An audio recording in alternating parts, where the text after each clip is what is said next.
यहाँ जो मैंने आपको बताया कि जैसे चित्रकार कैनवास पर पेंसिल से आड़ी तिरछी रेखाएं खींचता है और एक चित्र उभर जाता है, ठीक वैसे साहित्यकार साहित्य में क्या करता है, वो शब्दों के माध्यम से हमारे सामने एक चित्र खींचता है और पूरी की पूरी जो है एक शब्द चित्र हमारे सामने आ जाता है। मतलब हम उस व्यक्ति से, हम उस स्थान से मिले नहीं होते हैं, लेकिन ऐसा लगता है कि जैसे चित्र में हम चित्र से जुड़ जाते हैं, वैसे ही उस पात्र के विषय में, उस व्यक्ति के विषय में, उस स्थान के विषय में हम जान लेते हैं। ठीक है, तो यहाँ बनारसी दास जी का एक रेखा चित्र 22 वर्ष बाद। ठीक है, तो बनारसी दास चतुर्वेदी जो है वो लिखते हैं कि देखिए चित्र हमारे सामने शुरू हो रहा है कि बारिश हो रही है और वो घर लौटते हैं तो उनके यहाँ दो ग्रामीण आए हुए हैं, एक औरत है और एक पुरुष है, और वो सीधे इनके घर पे चले आए। अब सवाल इस बात का है कि कलकत्ता जैसे महानगर में लोगों के पास रहने की जगह की कमी होती है।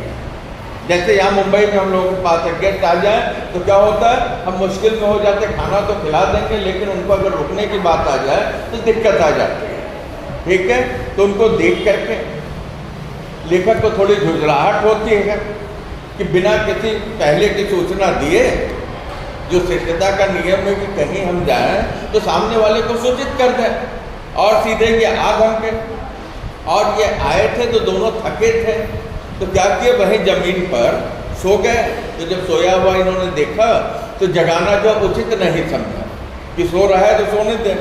एक आध घंटे बाद पता चला कि वो जगे, तो दोनों आदमी को इन्होंने बुलाया डांटते हुए, आप लोग भी अजीब आदमी है, भले मानो पहले से खबर तो देते, हम आ रहे हैं, बताओ तुम्हारे ठहरने का इंतजाम कहाँ करें, हमारे पास तो इतनी जगह नहीं है। जिनके पास किताब है वो निशान लगा, पेज नंबर 78 है। तो लेखक कहता है ऐसा है कि आप लोग जो अजीब तरह के व्यक्ति हैं, मतलब आप आ रहे थे तो आने के पहले हमें अगर सूचित कर देते तो आपके रुकने की, ठहरने की मैं व्यवस्था कर देता, लेकिन आप हमको सूचित नहीं किए और रुकने की जगह हमारे पास नहीं है कि नहीं। ऐसी स्थिति में ये सवाल करते हैं कि आप बताइए कि आपको रुकने की व्यवस्था हम कहाँ करें, क्योंकि मेरे पास जगह नहीं है। ऐसा कोई भी सुनेगा तो वो शक पका जाएगा कि नहीं। तो वो जो दोनों जो है शक पकाते हैं और उनकी आंखों में करुणा से उभरती है। देखिए चित्र बनना शुरू हो गया है कि नहीं, करुणा से उभरती आंखों में क्या आया होगा, डर जैसा आया, कहाँ रुकेंगे, कलकत्ता जैसे महानगर में रुकेंगे कहाँ। तो लेखक कहता है कि कहीं न कहीं मैं आप पे ठहरने का प्रबंध करूँगा। एक बात हुई, फिर कहता अब आए हैं तो क्यों आए, आने का कोई उद्देश्य तो होगा। तो जो आदमी आया था, औरत तो चुप रही, उस आदमी ने जो बातें कही वो बहुत ही करुणाजनक थी। ठीक है, तो इस तरीके से लेखक ने उन दोनों लोगों के लिए रुकने की व्यवस्था आर्य समाज में कर दिया, वहाँ के अधिकारियों से मिलजुल करके। और इसके साथ ही जो व्यक्ति आया हुआ था तो पता चला उस आदमी का नाम जमुना प्रसाद है और वो ब्राह्मण है। ठीक है, और उनके साथ जो महिला आई हुई है उसका नाम जगरानी है। वो क्या है, जाति से अग्रणी है, यादव जाति की है। ठीक है, तो जो कहानी थी, जिस बात को जमुना प्रसाद सुना रहे थे वो क्या था, वही जगरानी के जीवन का दर्द थी, उनकी पीड़ा थी। तो वो बता रहे कि उस समय मैं 18-19 वर्ष की थी। एक दिन रात में भोजन के समय, भोजन करने के बाद मेरे पति देवता कपूर अहिर अपने भाई के साथ झाड़ा फिरने गए। तो वो कहते हैं कि एक दिन मैं 18-19 वर्ष के थे, तो मेरे जो पतिदेव थे वो भोजन के समय जो है उन्होंने किया क्या कि एक कपूर अहिर, वो भी पड़ोस का रहा होगा, उनके साथ जो दिशा मैदान के लिए गए और ऐसा कह कर के गए कि मैं थोड़ी देर में लौटूंगा। और गए हुए उनके 22 साल हो गए, लेकिन 22 वर्षों में वो लौटे नहीं। तो कहती है कि रात में गए तो रात में मैंने खोजा नहीं, लेकिन इसके बाद जो है सुबह खोजा तो पता चला कि वो मिले नहीं। तो ये सोचा कि हो सकता है कि महुआ बीनने के लिए वो बाग में खेत में चले गए होंगे। वहाँ भी पता किया तो वहाँ भी नहीं मिले। बाद में पता चला कि कोई जगन्नाथ के साथ जो है वो लापता हो गए। ठीक है, कोई जगन्नाथ व्यक्ति रहा होगा, उनके साथ वो लापता हो गए। बहुत तलाश कराया लेकिन कहीं पता नहीं चला। कब तक पता नहीं चला? 4 साल तक। ठीक है, मान लिया क्या होगा कि ये व्यक्ति अब नहीं होगा। अब 4 साल बीत गए तो एक दिन जो है एक चिट्ठी आई पीजी से, और उसमें जो है तमाम ब्यौरा जो है लिखा हुआ था कि मैं कहाँ हूँ, तो मैं पीजी में हूँ। और उन्होंने त्योरस का वहाँ त्यौहार होता है, जैसे हमारे यहाँ बहुत से त्यौहार होते हैं, तो त्योरस साल से उन्होंने अपने पास बुलाने का विचार किया है। पिछले वर्ष तो मैं जा नहीं था कि अब जा रहे हैं। ठीक है, इसका मतलब जगरानी को कहाँ जाना? पीजी जाना। उनके पतिदेव जो खाना खाने के पहले दिशा मैदान के लिए गए थे, 4 साल बाद खबर लगी, तब उनको वहाँ जाना है, तो शायद उसी संदर्भ में वो कलकत्ता चले आए होंगे। जो भी परिचित होता है उसके यहाँ चले जाते हैं, भाई वहाँ से जाएंगे तो हमको सुविधा हो जाएगी रुकने वगैरह की। जब जगरानी अपनी बात सुना रहे थे तो लेखक कहता मैं सोच रहा था 22 साल की अवधि कितनी लंबी है। मैंने पूछा तुम्हारे कोई बाल बच्चे हैं? तो जगरानी ने कहा एक लड़का और एक लड़की है। लड़के को वो 3 वर्ष का छोड़ के गए थे और लड़की उस वक्त पेट में थी, और उनके जाने के 3 महीने बाद पैदा हुए। क्या स्थिति रही होगी जगरानी की, आप कल्पना कर लीजिए। मैं जानता था आखिर लोगों में दूसरा विवाह हो सकता था, इसलिए मैंने धृष्टतापूर्वक प्रश्न किया तुमने दूसरा विवाह क्यों नहीं किया? तो कहते हैं कि जिस जाति से वो थे वहाँ जो क्या हो सकता था, अगर पति नहीं है तो दूसरा विवाह कर सकते हैं, या कोई समस्या है तो छोड़ छोड़ुआ करके दूसरा विवाह कर सकते हैं। तो ये सवाल करता है, बड़ा अजीब सा सवाल है। वो कहता है ये बताओ तुमने जो है क्या नहीं किया, दूसरा विवाह क्यों नहीं किया? तो वो कहती है, कहता है कि महाराज अगर मैं दूसरा विवाह कर लेती तो जो मेरा एक बेटा मेरी बेटी है वो कहाँ जाती है कि नहीं? विवाह कर लेती मैं तो चली जाती, मेरा जीवन सुखी हो जाता, लेकिन मेरे बच्चों का क्या होता? बहुत बड़ा प्रश्न है। तो ये सवाल लेखक ने पूछा था कि इस पर थोड़ी देर से शर्मिंदगी उठानी पड़ी, क्योंकि अब उसका जो लड़का था, लड़के का नाम जियामन है, वो 25 साल का हो गया, 3 साल का था ना, वो 25 साल का हो गया है। और लड़की भगना जिसका नाम है वो 22 वर्ष के, और लड़के की 2 संतानें हैं और लड़की का भी 1 लड़का है, मतलब परिवार बड़ा हो गया। लेकिन अभी तक जो जगरानी के पति का पता नहीं था। चिट्ठी आई थी, चिट्ठी से पता चला कि वो पीजी है, इसका मतलब कि वो जीवित है। तो लेखक सवाल करता है कि तुम्हारा एक बेटा है, तुम्हारी एक बेटी है, उनको भी बच्चे हो गए हैं, तो तुम उनको छोड़कर जा रही हो? तो वो कहते कि क्या करें महाराज, सबने मिलकर यही सलाह दी। कहते मैं करूं क्या? सारे लोग यही सलाह दिए कि भाई चिट्ठी आई है, 3 साल से जाने की बात हो रही है और जा नहीं पा रही हो, लेकिन अब जो है तुमको चले जाना चाहिए उसके साथ, है कि नहीं?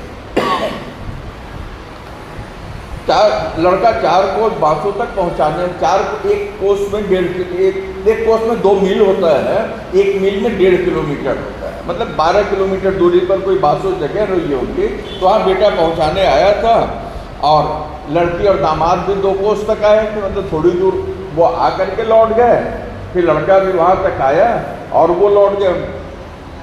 इस बात को जब जगरानी देवी बता रहे थे तो उनकी आंखों में आंसू थे, और फिर अपने लड़की और लड़के की वो सराहना करने लगे। लड़का लड़की मेहनत मजदूरी करते और मैं जमींदार के यहाँ कूटना पीटना करती थी। लड़की की हम कहाँ तक तारीफ करें, जब से धूप संभाला तब से मजदूरी करी। तो वो बताते हैं कि लड़की और लड़की दोनों क्या करने लगे, मजदूरी करने लगे। ठीक है, और ये भी जगरानी बताते कि वहाँ का जो जमींदार है वो जमींदार क्या कूटना पीटना, मतलब घर का काम जो कुछ भी होता है जगरानी जो उसे भी करने लगे हैं।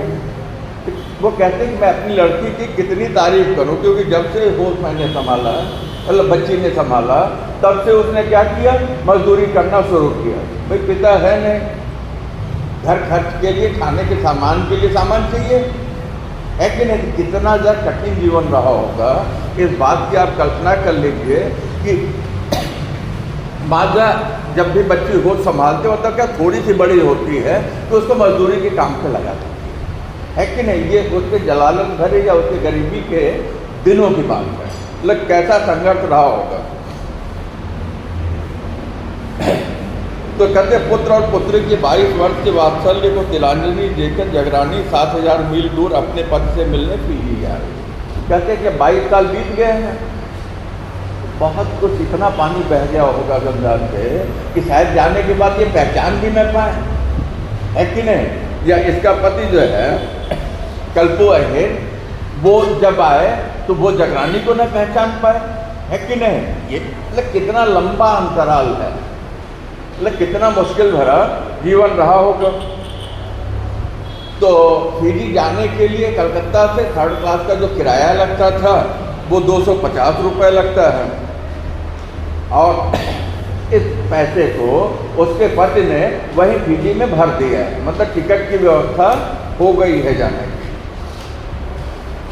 अब अपने लड़के लड़की को वो जा तो रही है फिजी, लेकिन लौट करके नहीं आएगी, मतलब देखने का अवसर उसे नहीं मिलेगा, क्योंकि उसके पास इतना पैसा कहाँ से होगा कि वो जो फिर 250 रुपये खर्च करके अपने बच्चों से मिलने के लिए आए।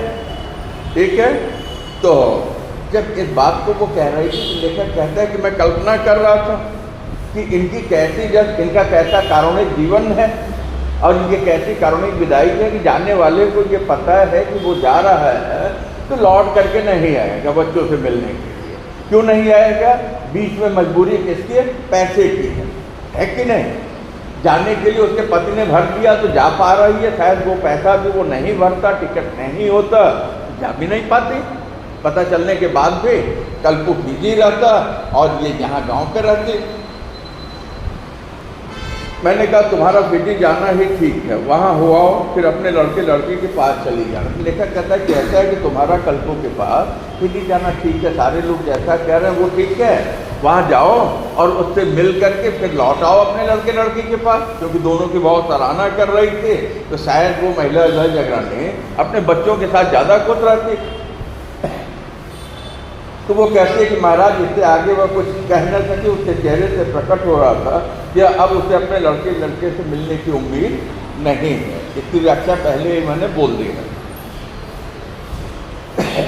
तो जगरानी को फिजी जाने के लिए अब लेखक को क्या करना पड़ेगा? भागदौड़ करना पड़ेगा, क्योंकि देखिए ऐसा है कि हम अपने देश में कहीं जा सकते हैं, लेकिन जब हम दूसरे देश में जाएंगे तो हमें सबसे पहले तो पासपोर्ट बनवाना होगा, और पासपोर्ट बन गया फिर कितने दिन वहाँ रहना है, क्या काम है, वो फॉर्म भरा जाएगा तो वीजा बनेगा। इतना आसान नहीं है कि नहीं चले जाएं। ठीक है, तो कहते हैं कि ऐसे स्थिति में अब लेखक को बहुत भाग दौड़ करना पड़ा। तो बंगाल सरकार के जो अधिकारी थे उनसे हस्ताक्षर कराने से, अधिकारी वो पासपोर्ट अधिकारी रहा होगा, तो वहाँ जो कलकत्ते के पुलिस वाले कहते थे कि भाई ऐसा है कि इसका पासपोर्ट बनना मुश्किल है, क्योंकि होता क्या है कि पासपोर्ट के लिए वेरिफिकेशन के लिए गांव जाता जो इसका अपना पोस्टल एड्रेस है। कितने दिन कलकत्ता में रुके रहते, और शुरू में लेकर बता दिया कि उसके पास भी जगह नहीं है, रहने की व्यवस्था उसने कहाँ कर दी है? आर्य समाज के धर्मशाला में कर दी। तो पुलिस रिपोर्ट के लिए बार बार इनको जो है जाना पड़ा पुलिस स्टेशन। वहाँ एक क्लर्क मिला, तो पहली बार जब ये गए तो उसका व्यवहार कैसा था? असभ्यतापूर्ण। अब प्रायः आज भी हम जाते हैं तो ठीक यही स्थिति कि पासपोर्ट ऑफिस में वो हमसे सीधे मुँह बात नहीं करते हैं। अब तो ऑनलाइन हो गया, बहुत सुविधा हो गई, लेकिन जब हम इंटरव्यू के लिए जाते हैं तो वहाँ आज भी हमें जब मुश्किल उठानी पड़ती है।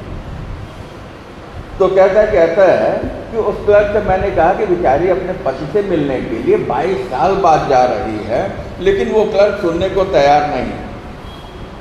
तो अब इन्होंने कहा कि ऐसा है कि मैं आपके काम में कोई दखल अंदाजी नहीं करूँगा, लेकिन बाद में उस औरत को, जगरानी को, फिजी जाने की परमिशन, आज्ञा मिल गई।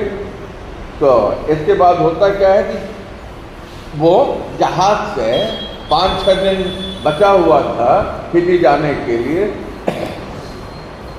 तो लेखक विचार करता है कि अगर मान लो पासपोर्ट ऑफिस से पासपोर्ट उसका रिजेक्ट हो गया, पास नहीं हुआ, तो फिर क्या करेगा? उसे रुकना पड़ेगा। वो फिर 22 वर्ष बाद भी अपने पति कल्पू से नहीं मिल पाएगी, पता चलने के बाद भी, इतना प्रयास करने के बाद भी। तो लेखक कहता है कि वो मैकेंजी कंपनी, जहाज कंपनी थी, वो जाता है वहाँ, और वहाँ पता चलता है कि बंगाल के सेक्रेटरिएट में पहुँचा तो कोई BI सेन साहब थे, उनसे बातें होती हैं, तो उन्होंने जो है जगरानी देवी के पासपोर्ट पर हस्ताक्षर कर दिए। मतलब जाने का जो मुहूर्त है, जो संजोग है, जो कागज है जगरानी का, वो बना। ठीक है, तो लेखक कहता है इस तरीके से पुलिस विभाग के धांधली से हमारी जो है फजीहत होने से बची, और आर्य समाज वालों ने यहाँ ठहरने के लिए अम्बा प्रसाद जी जो ठहराए थे, उन्होंने हमारे साथ बहुत अच्छा काम किया। और फिर इसके बाद जो है वो जगरानी के पति को जानते भी थे। तो अब जगरानी जा रहे तो उसके पास क्या है? 250 रुपये भर दिया है पति ने, याद रखिए। तो पूरा का पूरा दयनीयता का चित्र हमारे सामने आ रहा है कि नहीं? तो लेखक कहता है कि जगरानी के पास एक पीतल के कटोरे के अलावा कुछ न था। ठीक है, कटोरी सब्जी वगैरह खाते हो, कटोरा वो बड़े आकार का होता है। आजकल के स्टील का होता, पहले फूल का और पीतल का हुआ करता था। तो वो कहते हैं कि पीतल का एक कटोरा था, और किसी ने जाते समय जब उन्हें एक संदूक दे दी थी, जैसे अटैची वगैरह नहीं है तो मांग लेते हैं, तो पहले बक्सा होता था। ठीक है, एक संदूक दे दिया था, दरी का चादर का प्रबंध हो गया था। तो 21 जुलाई को जगरानी देवी अपने पति से मिलने के लिए, सीधी जाने के लिए वो क्या करती है? निकलती हैं, रवाना होती है। ठीक है, तो जिस दिन उसका पति जगरानी को बिना बताए हुए 7 समुद्र पार चला गया था, वो उस दिन को याद है। वह दिन कौन सा था? चैत का महीना था, मंगलवार का दिन था, संक्रांति में 3 दिन बाकी थे। संक्रांति में 3 दिन बाकी थे। तो हालांकि यहाँ शायद लेखक का अनुभव कुछ कम रहा होगा, क्योंकि चैत मार्च वगैरह में पड़ता है, और संक्रांति तो अभी 14 तारीख को बीती है कि नहीं, मार्च में पड़ते हैं। फिर आप कहते हैं कि जगरानी को वो दिन बहुत अच्छी तरीके से याद है। बेटा, किसी को भी जिस दिन उसके ऊपर बुरा दिन आया रहता, वो समय भूलता नहीं है कि नहीं? तो शर्तबंदी की गुलामी के 80-85 वर्ष के दिल काल में न जाने कितने लाख स्त्री पुरुषों, माता पुत्रों, भाई बहनों का वियोग हुआ होगा। जगरानी का दृष्टांत उन्हीं में से कि चलते वक्त जगरानी ने कहा, हमारे लड़के और लड़की को खबर भेज देना। जाने की व्यवस्था हो गई, वो रवाना हो रही है। कहते कि ऐसा है कि मैं चली गई, इस बात की सोचना जाए, मेरे बच्चों का भेज दीजिएगा। तो कहते हैं कि जब गुलामी के दिन थे, हम आज़ाद कब हुए बेटा? आज़ादी कब मिले? 47 में आज़ादी मिली। इसके पहले हमारे यहाँ तो वो फिजी गया था, तो व्यापार के लिए नहीं गया था। उस समय जो कॉन्ट्रैक्ट होते थे, ठीक है, वहाँ तक खेतों में काम करने के लिए हमारे यहाँ से या तो जब सजा दी जाती थी, तो जो बंदी होते थे उन्हें भेजा जाता था, है कि नहीं? आज फिजी, सूरीनाम, मॉरिशस वगैरह में जो भारतीय हैं वहाँ तो सत्ता में आ गए हैं, तो वो सारे के सारे कौन से लोग हैं? उनकी 4वीं-5वीं पीढ़ी है, जिनके पुरखे वहाँ जा क्या बन के गए थे? मजदूर, मतलब गुलाम। मजदूर बन के जाते हैं या नौकरी के लिए जाते तो एक बात थी, और गुलामों का जीवन कैसा था? बहुत ही जलालत भरा था। बहुत ही अच्छा लगता है कि नहीं, वो वहाँ गए होंगे तो बहुत पैसे कमाते रहे होंगे, बहुत ही मुश्किल रहा। आज भी जब बाहर जाते हैं तो जीवन कैसा होता है? बहुत चुनौतीपूर्ण होता है। फिलहाल जगरानी के जीवन को लेखक सामने रखते हुए कहता है कि 80-85 साल के जो उसका अनुभव, कहते हैं कि लंबे जीवन काल में कितने लाख स्त्री और पुरुषों, माता पुत्र, भाई बहनों को जो वियोग सहना होगा, किसकी तरह? जगरानी की तरह, है कि नहीं? तो इस तरीके से लेखक जो जगरानी को आश्वस्त करता है कि मैं उन्हें जो है खबर कर दूंगा। और इसके बाद अब समस्या ये है, जो शुरू मैंने कहा था कि कल्पू अगर आए तो वो जगरानी को पहचानेगा कि नहीं, और कल्पू सामने हो तो जगरानी उसको पहचानेगी कि नहीं। क्योंकि पूरा का पूरा का शारीरिक परिवर्तन हो गया होगा। तो ऐसी स्थिति में लेखक कहता है कि मैं क्या करूँगा, तुम्हारी तस्वीर भेज दूँगा। तुम्हारे जहाज 24-25 अगस्त को वहाँ पहुँचेगा और 22 वर्ष बाद जब वो जहाज पहुँचेगा 24 या 25 अगस्त को, तो जगरानी जो है अपने पति से मिलेगी। इस तरीके से 22 वर्ष बाद रेखा चित्र पूरा हुआ। ठीक है, कोई प्रश्न आपका?